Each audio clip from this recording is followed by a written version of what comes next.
High sir, வாங்க. Welcome. Welcome.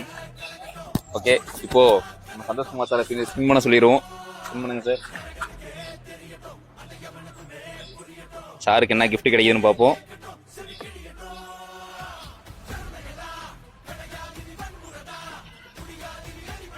சாருக்கு கிடைச்சிருக்கிறது நம்ம ஆல்ரெடி சொன்ன மாதிரி USB mini fan, type C mini fan கிடைச்சிருக்கு. சாருக்கு அந்த மினி ஃபேனை நம்ம கொடுத்துருவோம். ஓகே, சாருக்கு கிடைச்சிருக்கிறது நம்ம எம்டி கார்டோட ஒரு ப்ராடக்ட் தான் கிடைச்சிருக்கு. இது எப்படி யூஸ் பண்ணணுங்கிறத நான் சொல்றேன். ஜஸ்ட் இப்படி மொபைல் ஆட் பண்ணாலே போதும், ஃபேன் ஓட ஆரம்பிச்சிடும். சார், இந்த கிஃப்ட் வின் பண்ணதுக்கு எப்படி ஃபீல் பண்றீங்க? ரொம்ப ஹாப்பியா இருக்கு. நான் எதிர்பார்க்கல, சூப்பரா இருக்கு, நல்லா இருக்கு. ஓகே ஓகே, இப்போ நம்ம சாரே வந்து நம்ம சொல்லுவோம். சார் சொல்லுங்க. ஃபாலோ பண்ணுங்க, பர்ச்சேஸ் பண்ணுங்க, பர்ச்சேஸ் பண்ணுங்க, ஸ்பின் வீல்ல ஸ்பின் பண்ணுங்க, Yes. கிஃப்ட் அள்ளுங்க.